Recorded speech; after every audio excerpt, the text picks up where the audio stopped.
राजहंस असतो ना, राजहंस काय करतो? पाणी वेगळं आणि दूध वेगळं करतो की नाही महाराज? करतो ना. मग संतत्व सांगायचंय, वेगवेगळं करतं की नाही असा तो हंस. या हंसाला ओळखण्यासाठी हंसच पाहिजे. कावळ्याला हंस ओळखायला येईल का?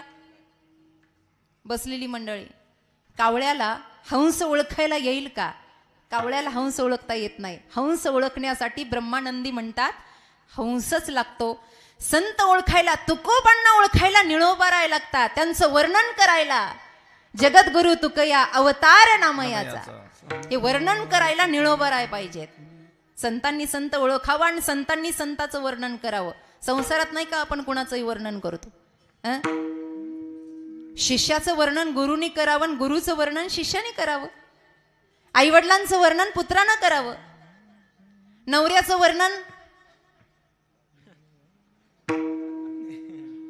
कोणी करावं?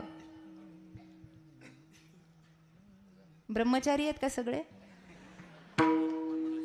नवऱ्याचं वर्णन बायकोनं करावं ना बाबा. बरं, नवीन नवीन करावं का 5-6 वर्ष झाल्यावर करावं? अगं बाई,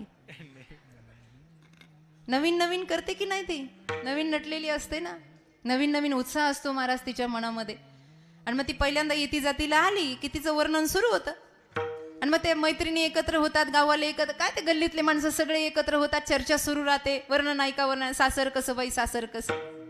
मग सगळ्या एकत्र झाल्या, सगळ्या तिला विचारायला लागल्या कसं ग सांगणार. मग आई वडील बोलले, म्हटले तायडे अगं खूप खर्च केलाय, सासरा कसा आहे ग तुझा? म्हणे काय सांगावं पप्पा, तुमची तर मला कधी आठवणच येणार नाही. तायडी म्हणते, बरं कशा तायड्या खुदू खुदू हसल्या बघा. पप्पा मला कधी आठवणच, अहो तुम्हाला काढावं त्यांना लपवावं, काय गुण आहेत, एवढा जीव लावतात, एवढा जीव लावता. मी त्यांना पप्पाच म्हणते, नंतर थिरड म्हणते. आई म्हणते अगं सासूबाई, अगं काय सांगावं आई, मला तर तुझी आठवणच येणार नाही. सगळ्यांचं वर्णन करते हळूहळू, त्या नंदेचं करते, दिराचं करते, अजून कोण असेल त्यांचं करते. पण मैत्रिणींना महत्वाचं वर्णन ऐकायचंय. मैत्रिणी म्हणल्या अगं सगळंच जाऊ दे, आमचे दाजी आमचे भाऊजी कसे आहे, तुझी आहो कसे आहेत? ती म्हणे त्यांचं काय मनावर घेता, ते तर असं आहे अगदी महादेवाच्या पुढचंच.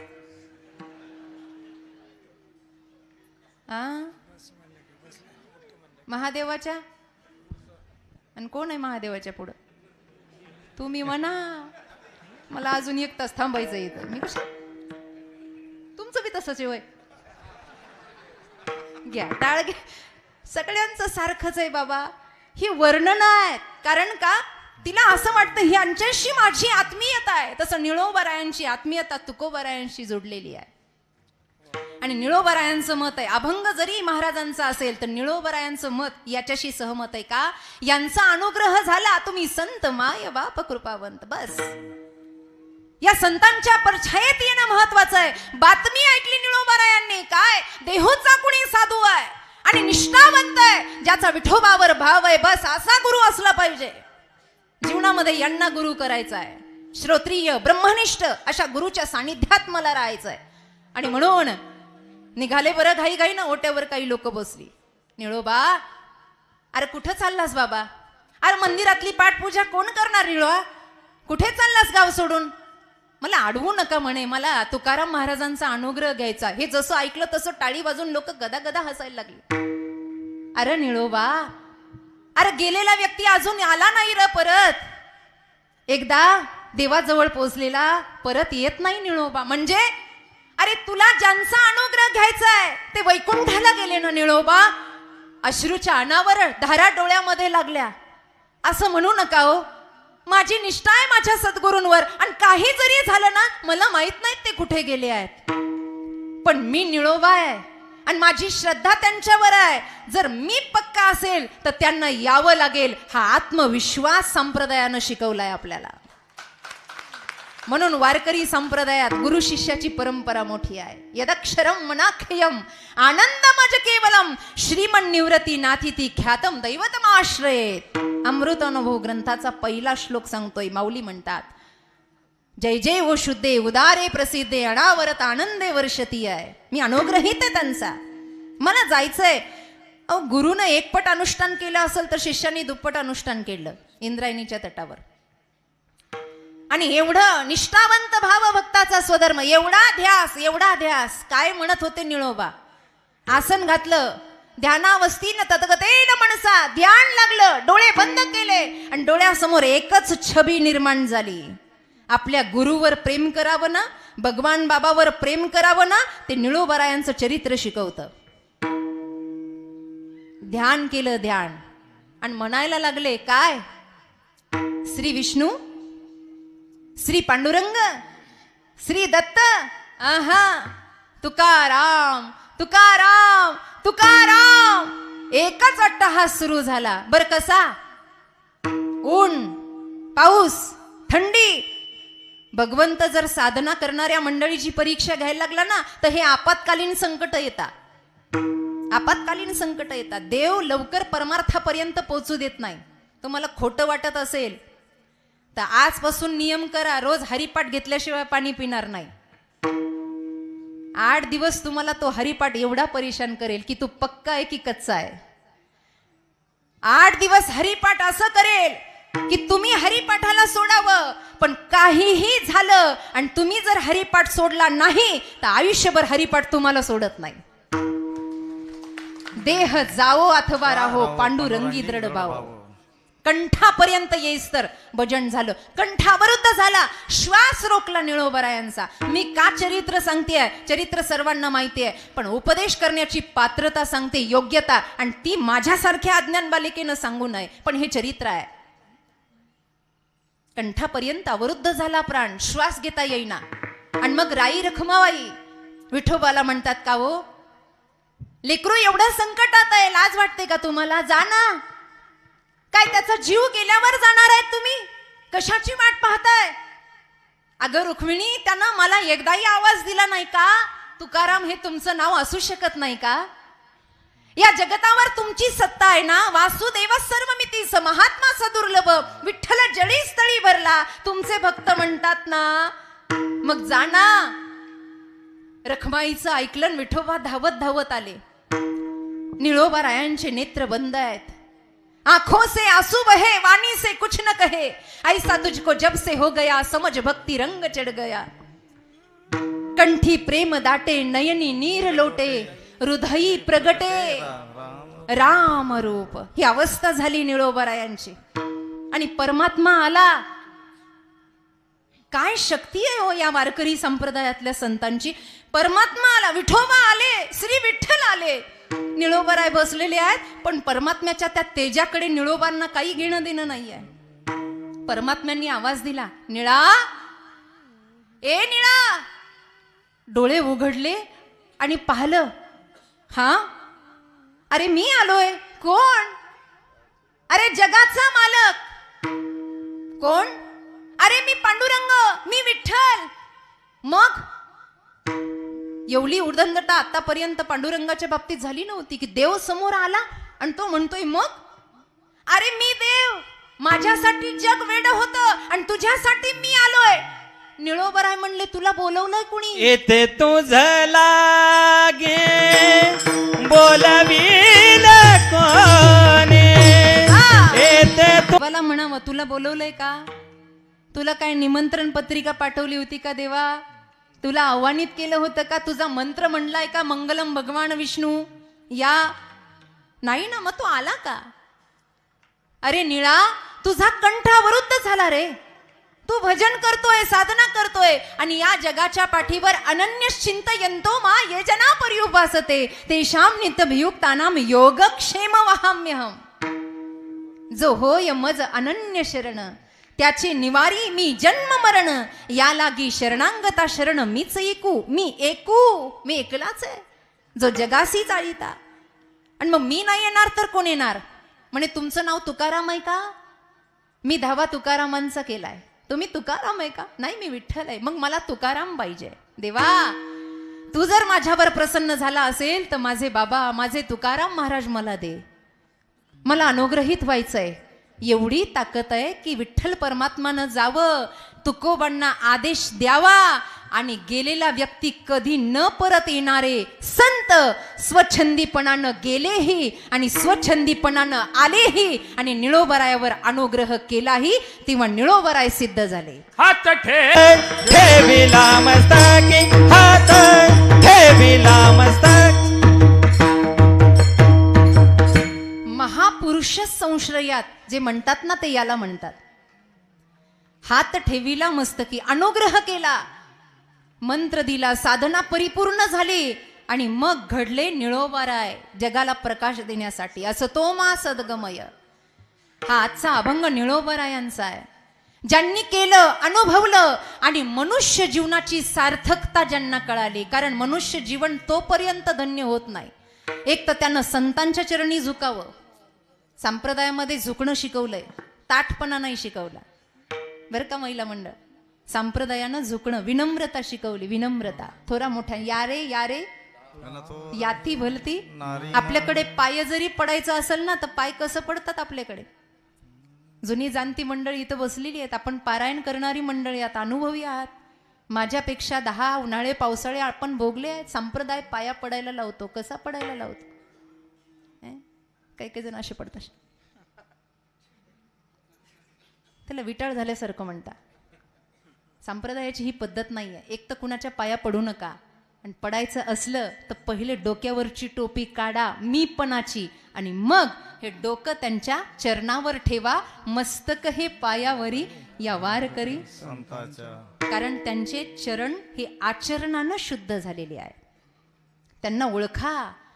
हे ओळखणं काय निळोबारायांनी शिकवलं, म्हणून त्यांच्या बुद्धीमध्ये अंतकरण चतुष्टयामध्ये हा अभंग प्रगटला. अभंगाचं प्रथम चरण. येवोनी नर देहा, येवोनी नर देहा. 3.5 हाताचा पिंड एक विशिष्ट कार्य करण्यासाठी दिलाय. संसार कोणाला नाही. कुत्र्या मांजरांना काय पिलं होत नाही का ग महिला मंडळ. कुत्र्याला पिलं होतात ना, मांजरालाही पिलं होतात की नाही. मांजराचं पिल्लू तर आपल्या पिलापेक्षा गोड दिसतं, म्हणून तर आपलं पिल्लू त्या पिल्लाला घेतं. कुत्र्याचं पिल्लू पण गोड दिसतं, आणि म्हणून आपलं हापचड्डीवालं कुत्र्याला घेऊन फिरतं.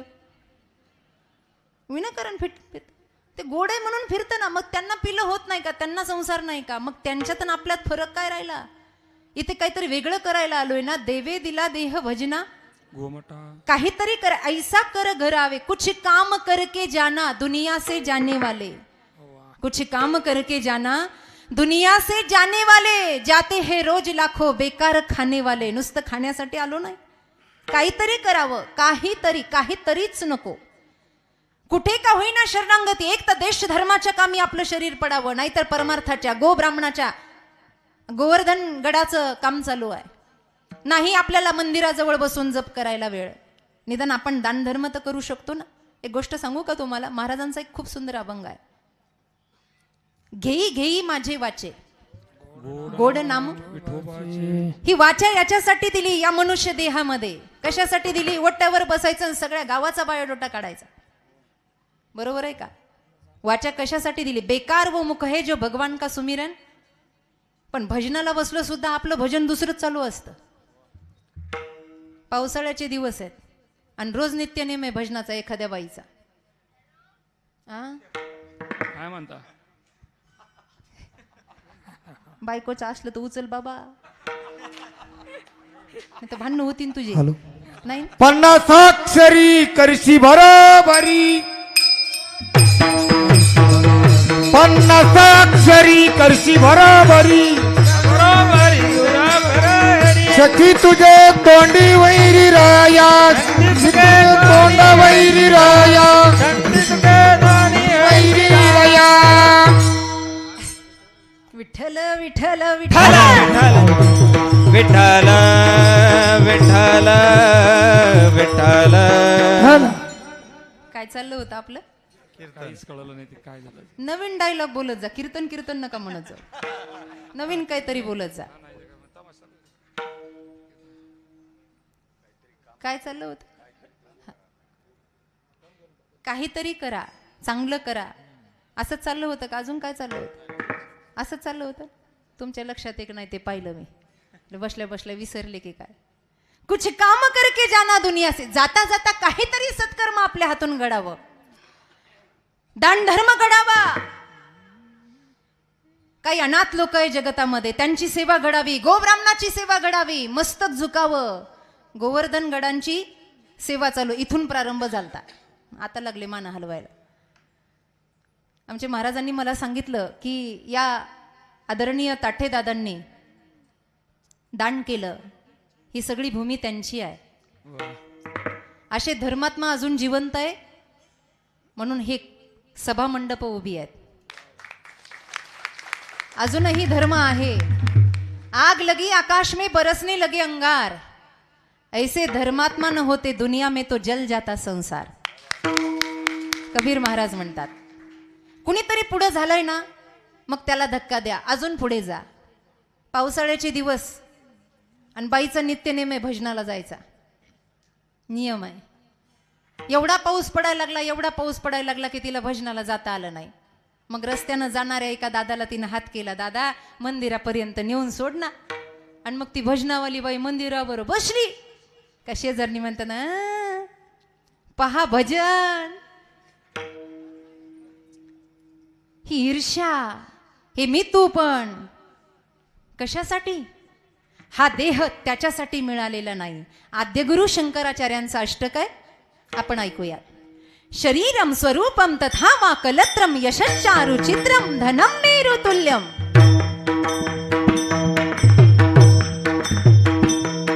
शरीरम स्वरूपम तथा वा कलत्रम यशश्चारु चित्रम धनम मेरु तुल्यम. मनश्येन लग्नम प्रभोरम घ्रिपद्मे ततक्किम ततक्किम ततक्किम ततक्किम. षडंगादि वेदो मुखे शास्त्र विद्या, षडंगादि वेदो मुखे शास्त्र विद्या कवित्वादि गद्यम सुपद्यम करोति. मनश्येन लग्नम प्रभोरम घ्रिपद्मे ततक्किम ततक्किम ततक्किम ततक्किम. ते मृदंग वाजतो ना, धिक्तान, असं काही बोलाय का? आहे का? हा, या धिक्तांवरच आहे. ततक्किम ततक्किम ततक्किम ततक्किम. आद्यगुरु शंकराचार्य सांगतात, शरीर कितीही स्वरूपान असू द्या, मेरू पर्वता समान धन असू द्या, पण मन जर भगवंत चरणी तदाकार झालं नाही, संत अनुग्रहित झालं नाही, तर धिक्कार या जीवनाचा. मग येऊन या नरदेहा हे लावायचं कुठे? काही स्वहित पहा, आपली व्यसन सुटावी, आपल्या मनातला दंभ जावा, अभिमान जावा, अहंकार. अरे कसल्या मी तूपणाचा अहंकार कोणता? अरे ज्या संताधिकांनी भजन केलं, ज्या कर्णांनी दान केलं, त्यांना कधी अभिमान झाला नाही. म्हणून आज स्त्री काळामध्ये त्यांचं नाव गाजतंय. आता दानाचा विषय निघालाच म्हणून सांगते आहे. सत्कर्म हे दान सुद्धा आहे. या नरदेहामध्ये ते तरी केलं तरी चालेल. कर्णाचं नाव पुढे येतं दानाच्या बाबतीमध्ये. आपण जुनी जाणती मंडळी आहात. दाढी करताना 18 विश्व दारिद्र्य घेऊन एक व्यक्ती आला म्हणे, तर वाटीमध्ये पाणी होतं, सोन्याच्या वाटीत पाणी होतं. त्यानं मागितल्याबरोबर वाटीच फेकून मारली. घेऊन जा म्हणे. त्या न्हाव्यानं विचारलं, महाराज, कर्ण महाराज, दान देताना संकल्प करावा लागतो, हातात पाणी घ्यावं लागतं, मंत्र म्हणावे लागतात, तुम्ही तसंच फेकून मारलं? ते म्हणले, अरे एवढा विधी करेपर्यंत माझा जीव गेला तर? वाट कुणाची पाहायची आहे? दुर्योधनाची पत्नी माहेराला जाऊन बसली आहे. बराच काळ झाला, तिला आणायला कुणीतरी पाहिजे. कोण आणणार, कोण आणणार, कोण आणणार? युद्ध प्रसंग जवळ आला आणि आपत्कालीन वेळेला आपला मित्रच आपल्या मदतीला येणार. म्हणून सकाळी सकाळी एक सैनिक पाठवला. कर्ण स्नान करत होते आणि स्नान चालू असताना असे नदीतून वरती आल्याबरोबर त्यांनी पितांबर तो गुंडाळला. पांढरा कपडा होता, घाई घाईमध्ये गुंडाळला म्हणे. आणि तो सैनिक तिथे पोहोचला, म्हटला, कर्ण महाराज की जय. काय? ताबडतोब तुमची आठवण केलीये, चला. काय काम आहे माहित नाही, तुम्हाला लवकर बोलवलंय, काहीतरी संकट असावं म्हणून एवढ्या पहाटे पहाटे सैनिक आला. कर्ण तसेच निघाले, साध्या कपड्यावर, कपडे घातलेच नव्हते, पितांबर गुंडाळलेला होत, तसेच निघाले धोतर गुंडाळून. दरबारात गेले. दुर्योधनानं विचारलं, कर्णा आलास? हो. अरे चांगले कपडे तर घालून यायचे का? अरे तुला माझ्या सासरवाडीला जायचंय, तुझ्या वहिनीला आणायला. मग असं गेलो तर चालणार नाही का? अरे माझ्या सासरवाडीत जायचंय, तुला ओळखलं पाहिजे. कर्णानं सुंदर शब्द वापरले. दुर्योधना, तुला कोण म्हणलं कपड्यावरून माणसाची इज्जत वाढते म्हणून? तिथं सद्गुणांनी वाढते ना.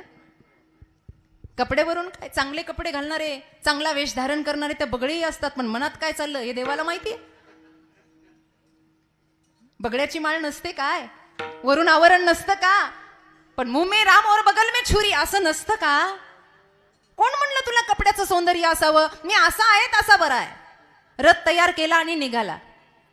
आता दुर्योधनाच्या सासरवाडीमध्ये जायचंय. या वहिनीबाई तिकडे निरोप गुप्तचरांनी पाठवला, रथ येतोय तयारी करा. कोण येतोय माहित नाही. घाई गडबडीनं तयारी केली आणि घाईमध्ये 2-3 अलंकार बापाचे जास्तच गळ्यात घातले.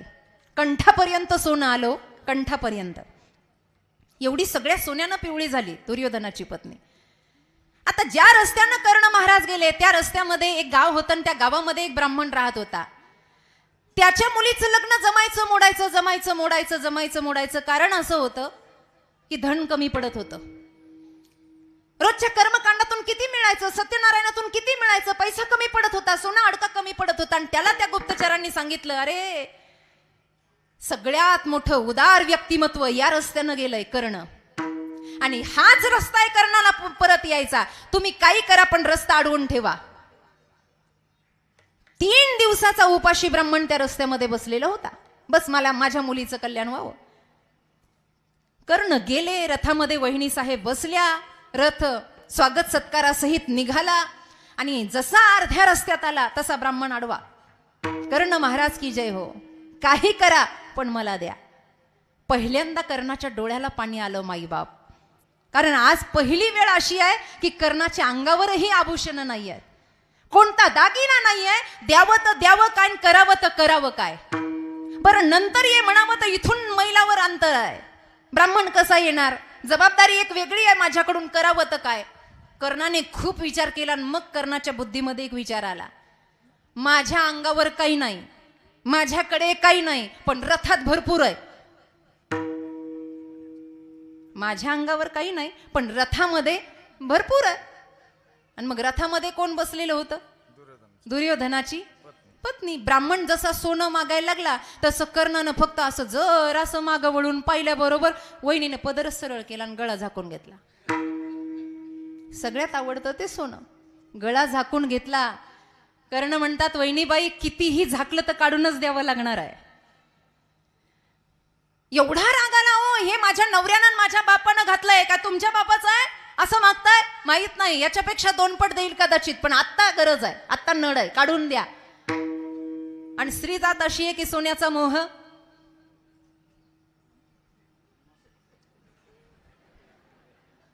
त्याच्यातून माझ्याकडे बघतात तिच्या अंगावर काय काय. साहजिकच आहे, मोह आहेच. आणि मग करावं काय.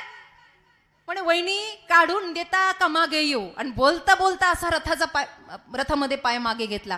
जसा घेतला तिला माहित होतं हा कर्ण कसा आहे. ती म्हणली थांबा मी देते. 4-2 ते हार काढले आणि असे गुंडाळून दिले. ते म्हणे नाही, द्यायचं तर खाईल तर तुपाशी, नाही तर उपाशी, सगळं काढून द्या. रागात सगळं काढलं, फक्त मणी मंगळसूत्र. कर्ण म्हणले वहिनी तेवढं तरी. मनातल्या मनात म्हणली मेल्या, एखाद्या बाईला मंगळसूत्र कुणी मागे तर ती बोलणार नाही का. कदाचित तिनं वाणीला आवर घातला. अहो ती म्हणली हे मंगळसूत्र आहे ना माझं, हे कसं द्यायचं. ठीक आहे, मर्यादा आहे. मंगळसूत्र ठेवलं, सगळ्या सोन्या नाण्याचं, हातले कंगण, मुद्रा, पैंजण, सगळ्याचं गाठोडं बांधलं. आणि ते गाठोडं कर्णानं त्या ब्राह्मणाच्या हातामध्ये दिलं. खाली उतरले, नतमस्तक झाले आणि रथ निघाला. जशी दुर्योधनाची पत्नी महलामध्ये पोचली तशी भांडे आपटायला लागली. म्हणजे तिथं तसं होतं तर इथं कसं असं. एवढी जोरात भांडे आपटायला लागली. दुर्योधन म्हणला फक्त न्यायला आलो नाही म्हणून एवढं. आणि घरामध्ये गेला तो म्हणला का ग, फक्त न्यायला आलो नाही म्हणून एवढा ताव, एवढा राग. ती म्हणली अहो तुम्ही न्यायला नाही आलात पण न्यायला निदान धड माणूस तरी पाठवायचा. म्हणे काय झालं. अहो स्वतःची बायको असल्यासारखी ओरबाडून घेत होता आणि मागून घेत होता. काय झालं. कर्णानं सगळं ओरबाडून घेतलं आणि त्या ब्राह्मणाच्या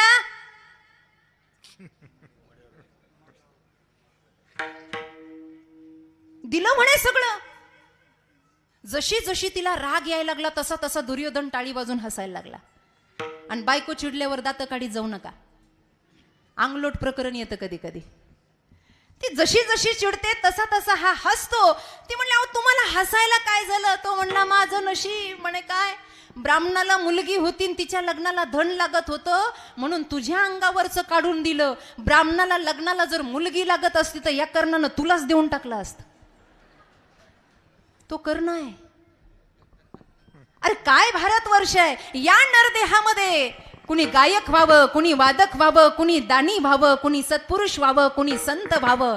कारण का ज्याला सार्थकता कळाली तो सिद्धत्वाकडे गेला.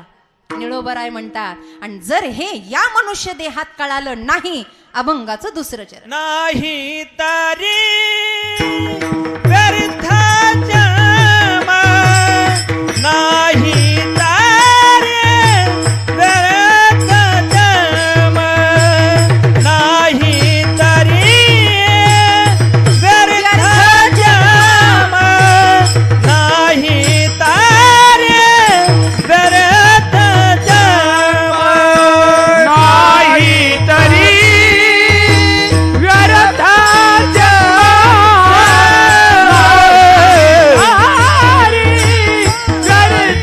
जन्म, नाही तरी व्यर्थ जन्म, नाही तरी व्यर्थ जन्म. चिंतितच विषय कमा, चिंतितच विषय कमा, चिंतिताचे विषय का, चिंतितच विषय कमा,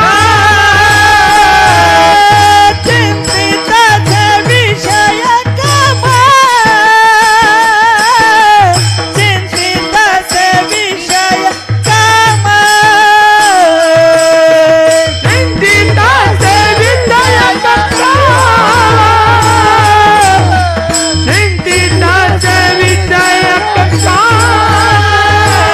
नाही तरी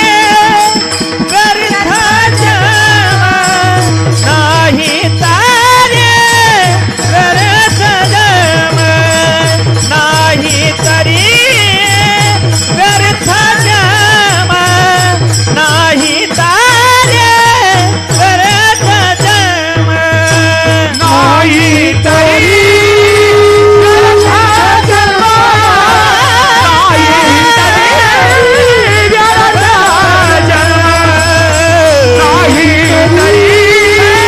व्यर्थ जन्म, नाही तरी व्यर्थ जन्म.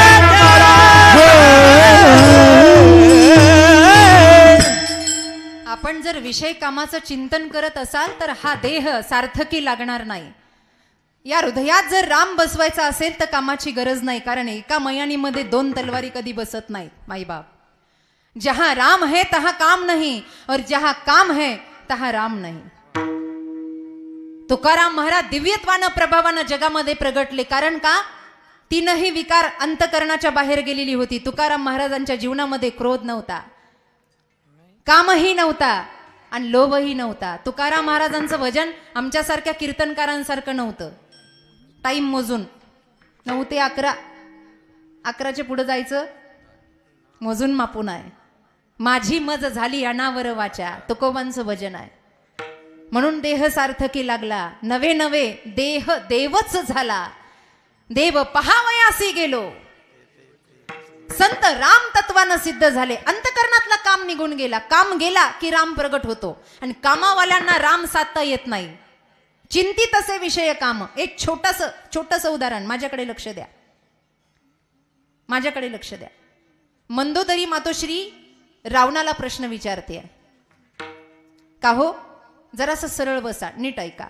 मला तुम्हाला एक प्रश्न विचारायचा. एक साधा प्रश्न आहे माझा. काय तुम्हाला सगळं येतं ना? सगळं येतं तुम्हाला? मंदोदरी असं काय वेड्यासारखं विचारते? तुझ्या समोर माझं जीवन आहे. तुम्ही सगळ्या विद्येत निपुण आहात ना? यात काय संशय आहे? तुझ्या समोर मी साधना केली आहे. महिला मंडळ. मंदोदरी मातोश्री रावणाला प्रश्न विचारते आहे, तुम्हाला तांत्रिक विद्या येते? अगं मी तांत्रिक विद्येचा मालक आहे. तुम्हाला ज्योतिष येतं? अरे 9 ग्रहाला या भूतलावर किंवा या 3 लोकांमध्ये एकच असा डंका वाजवणारा आहे की ज्याने 9 ग्रहाला एकत्र बांधलं, ज्यानं साधना केली आणि देवाला प्रसन्न केलं, असुर असताना सुद्धा महाराज. म्हणून आम्ही नेहमी सांगतो, रावणाची दिनचर्या कधी कधी वाचली पाहिजे. रावणाला सगळे वाईट म्हणता, रावणाची दिनचर्या सांगू का? रावण असा 9-10 वाजता उठत नव्हता. रावण सकाळी उठायचा ब्रह्ममुहूर्तामध्ये, आणि रावण उठला की लगेच मंदोदरीला म्हणायचा, please give me 1 cup bed tea, मला चहा घेऊन ये बरं. रावण असं म्हणायचं. रावणाचं स्नान व्हायचं, रावण शिवालयामध्ये जायचा आणि रावणाने मस्तकाला गंध लावायचा. कुणी?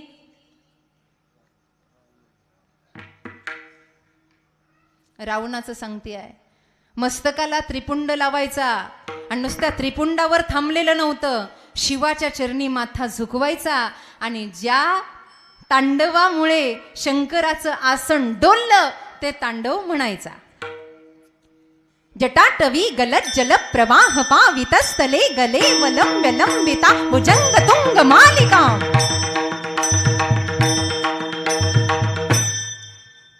जीवनात तांडव करायचं नसेल तर टाळीची साथ द्या जरा मला. अगं बाई, अशा वाजवतात होय. जटाटवी गलत जल प्रवाह पावितस्थले गले वलम विलंबिता भुजंग तुंग मालिका. डमण डमण डमण डमण डमण डमण डमण डमण निनाद वड्ड मर्वय चकार चंड तांडव तनोतु नः शिव शिवम्.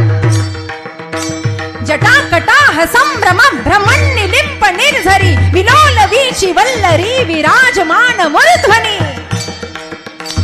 धगत धगत धगत धगत धगत धगत ज्वलल्ल लाट पट्ट पावके.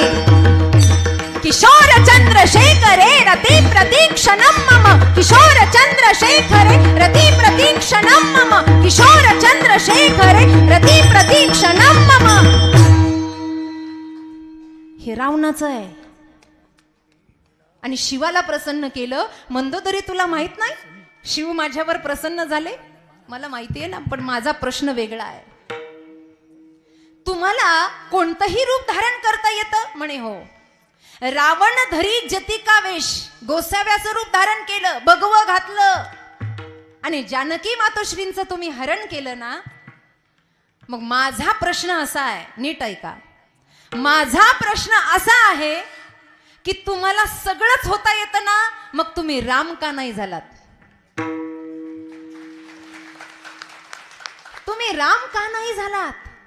रावणानं मुंडकं मांडणी खाली घातली आणि सांगितलं, मंदोदरी मला सगळं बनता येईल पण मला राम बनता येणार नाही, कारण माझ्यात काम आहे, रामामध्ये काम नाही, म्हणून राम सिद्ध आहे. जहां काम है तह राम नहीं माई बाप, जहां राम है तह नहीं काम. एका मयाने तलवारी बसत नाहीत. चिंतित असे विषय काम. अरे विषयाचं चिंतन चालू आहे आणि भजन चालू आहे, असं कसं होईल? एकदाच 2 फांद्यावर पाय कसं टाकता येईल? मग काहीतरी सुटावं. काम, क्रोध, लोभ, मद, मत्सर, ईर्ष्या, दंभ या सगळ्या गोष्टी आयुष्यातून मनातून निघून जाव्या.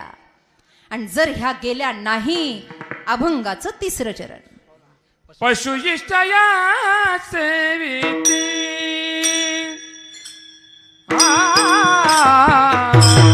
पशुविषया सेविती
व्यर्थ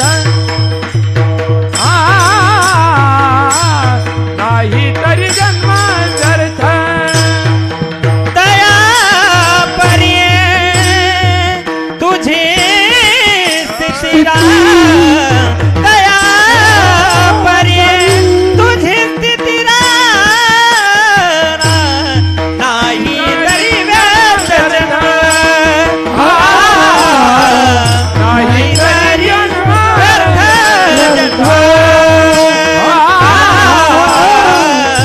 नाही तरी व्यर्थ जन्म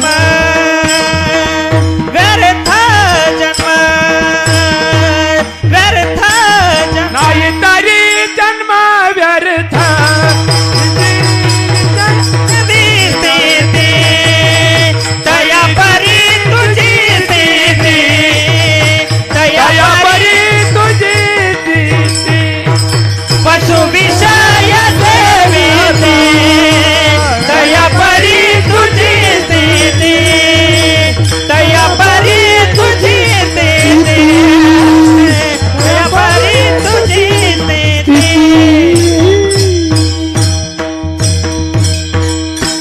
आवरण माणसाचं आहे पण कृत्य जर पशुचं असेल ना तर निळोबराय म्हणतात पशु विषय सेविती तयापरी तुझी स्थिती पशूंच्या बाबतीत वर्णन केलं त्यांना काय गाढवाला कधी लोळायचं सांगायचं गरज आहे का असं आहे का गाढवाच्या नावे एखादं पत्र लिहा आणि आदरणीय गाढवजी तुम्ही लोळा असं झालं हो म्हणा नाही तर नाही म्हणा राग बघू नका तसं गाढवाला लोळायचं सांगावं लागतं का महाराज कुत्र्याला कधी भुंकायचं सांगावं लागतं का माकडाला कधी उड्या मारायचं सांगावं लागतं का पण माणसाला सांगावं लागतं नीट बसून माळ घाल ही शोकांतिका आहे जर माणसातले हे अवगुण सुटत नसतील तर त्याच्यामध्ये आणि याच्यामध्ये फरक काय आहे जरा आपलं लक्ष वंदनीय तुकोबारायांवर ठेवा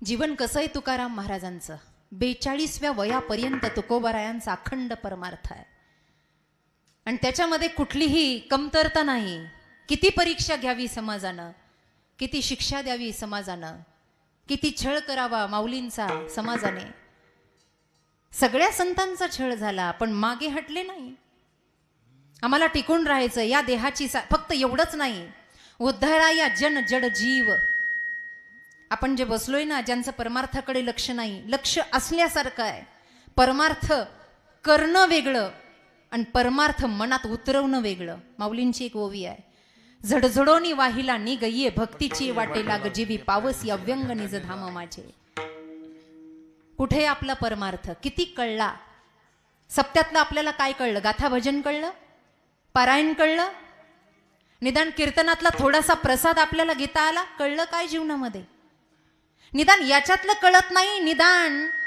शूरवीरांचा तरी अभ्यास करावा निदान छत्रपतींचा तरी अनुग्रह घ्यावा निदान स्वामी विवेकानंदांचा तरी अनुग्रह घ्यावा निदान कीर्तनात बसलं तर आरशात तरी पाहावं मी कुठे आहे म्हणून एक कथा कीर्तन म्हणजे आरसा आहे की नाही आरशात पाहावं की नाही माणसाने आरशात पाहता का महिला मंडळ आरशात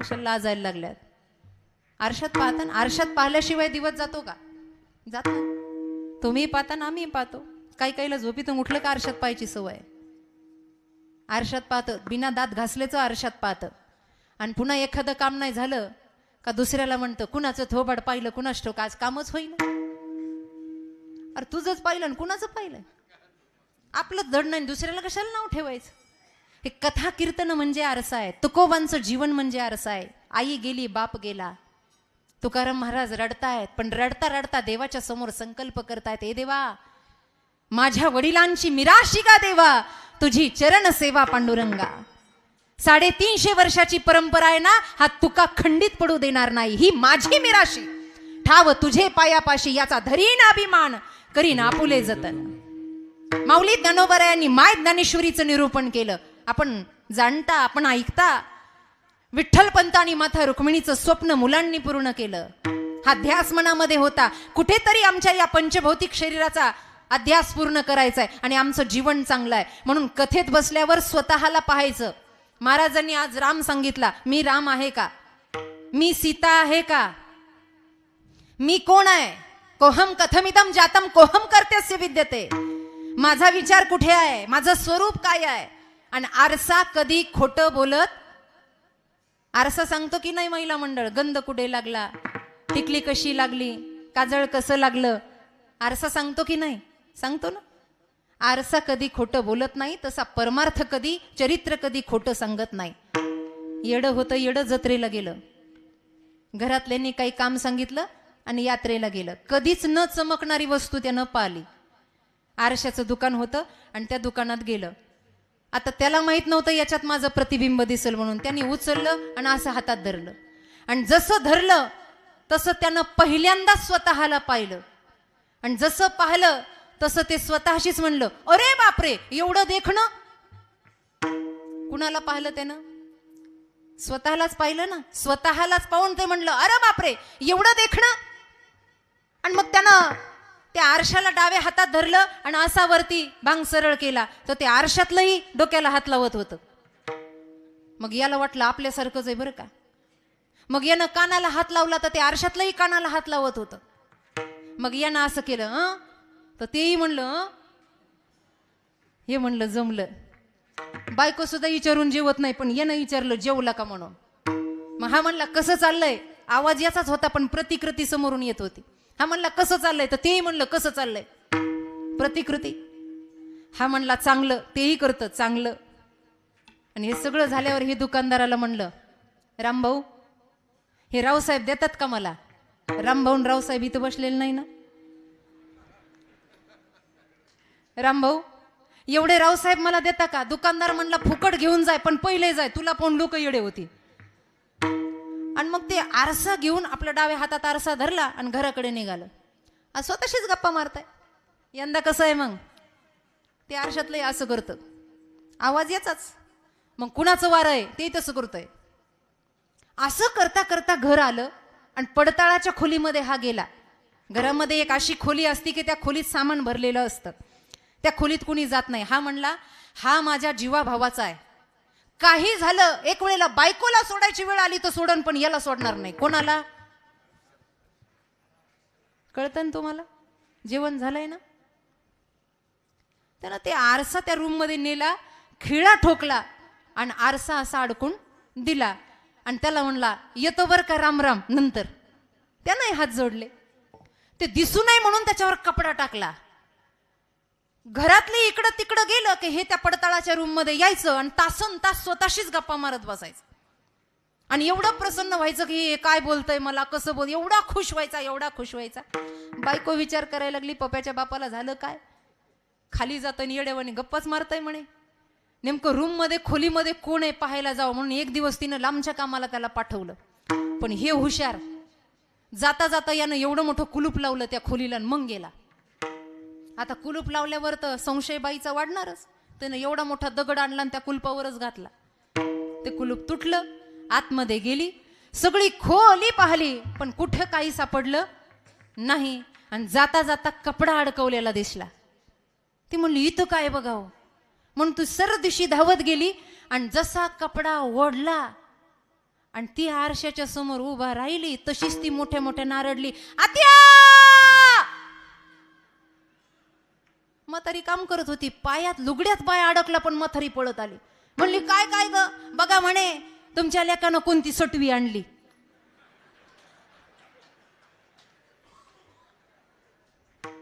कोण होती आरशात. काही काही घरच येडे असतात. पाय पवित्र डोकंही चित्र, कशाचाच पत्ता नसतो, सुधरतच नाही त्यांना. आता बघा बघा म्हणे तुमच्या लेकानं काय केलं, हे सोंग आणलं म्हणे. आता म्हातारी आगाव, ती म्हणली बघू बघू बघू कशी आणली. हिला लोटलं म्हातारीनं पाहिलं. अगं बाया म्हणलं ही म्हातारीची तरणी आणायची.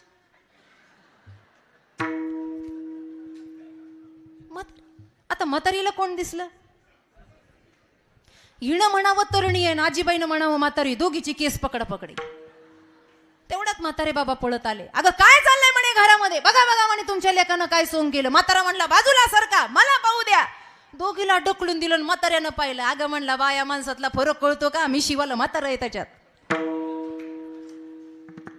आपण जसं पाहिलं तसं दिसतं. आपलं व्यक्तिमत्व जसं आरशात प्रगट होतं ना, हा वारकरी संप्रदायाचा गाथा आणि ज्ञानेश्वरी आपल्या जीवनाचा आरसा आहे. आणि या आरशात आपलं प्रतिबिंब दिसतं. याचं सेवन जर या मनुष्य देहात झालं नाही तर निळोबाई शेवटच्या चरणात सांगतात, व्यर्थ गेला हे निळा म्हणे व्यर्थ गेला. रामाने व्यर्थ गेला निळा व्यर्थ गेला. निळा म्हणे व्यर्थ गेला हे निळा म्हणे व्यर्थ गेला. रामाने व्यर्थ गेला निळा व्यर्थ गेला. भूमी भार झाला प्राणी भूमी भार झाला नाही तरे व्यर्थ जन्म हे नाही तरी व्यर्थ जन्म. प्राणी भूमी भार झाला प्राणी भूमी भार झाला नाही तरी जन्म व्यर्थ नाही तरी जन्म व्यर्थ ते तसे विषय काम रकाम चेते तसे विषय काम विषय काम काम विषय चेते तसे काम काम रकाम काम विषय चेते तसे चेते तसे विषय काम चेते तसे विषय विषय काम रे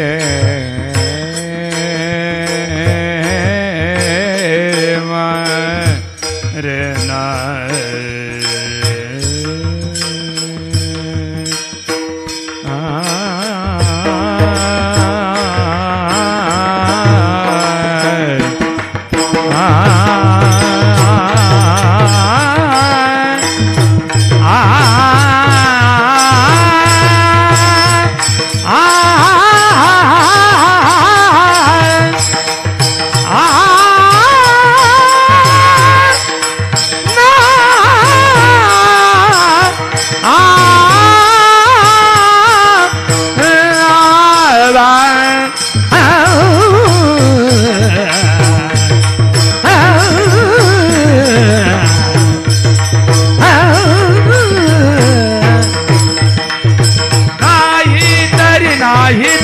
नाही तरी चेते तसे विषय काम नाही तरी जरत जन्म नाही तरी व्यर्थ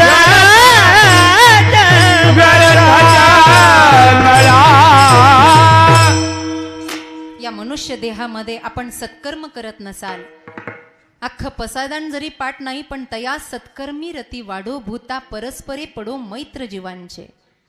माऊलींचा जन्मोत्सव सोहळा जवळ आलाय आणि 15 ऑगस्टच्या दिवशी माऊलींच्या मंदिरावर सोन्याचा कळस बसतोय. आनंदाचा क्षण आहे. आतापर्यंत जो भ्रम बुद्धीमध्ये होता जाऊ द्या, पण आता चांगलं मुहूर्त आलंय मन परिवर्तित करण्याचं. बीत गई सो बीत गई तकदीर का शिकवा कौन करे, जो तीर कमान से निकल गया उस तीर का पीछा कौन करे. जे झालं ते सोडून द्या, पण आता तरी पुढे हाची उपदेश नका करू नाश आयुष्याचा. बाबा थोडं जीवन आहे, कधी संपेल. भारतातल्या महाराष्ट्रातल्या काही घटना जर पाहिल्या तर घरातून आत्ता येतो म्हणणारी लोक पुन्हा घरात परत आलेली नाही. कोणत्या विश्वात जगत आहात आपण? उत्तम प्रगतशील शेती करणारे शेतकरी बांधव माझ्या समोर बसलेले आहात. काम करता करता राम म्हणणारी मंडळी आहात. आमच्या माता भगिनी ज्ञानेश्वरी पारायणाचा अट्टाहास करता. पण हे सगळं करता करता पूर्णपणे समर्पण ज्या दिवशी होईल ना, त्या दिवशी या देहाची सार्थकता होते. नाहीतर निळोबाराय म्हणतात, नाही तरी व्यर्थ जन्म चिंतितसे विषय काम. आज या नामसप्ताहाच्या निमित्तानं भगवंताची सेवा करण्याचं मदभाग्य लाभलं. दंडकाप्रमाणे त्याचं स्मरण करूया. विठोबा रखुमाये बोला बोला.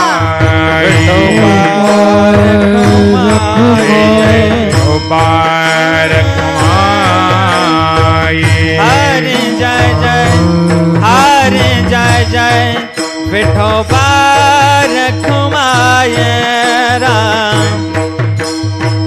हरे जय जय, हरे जय.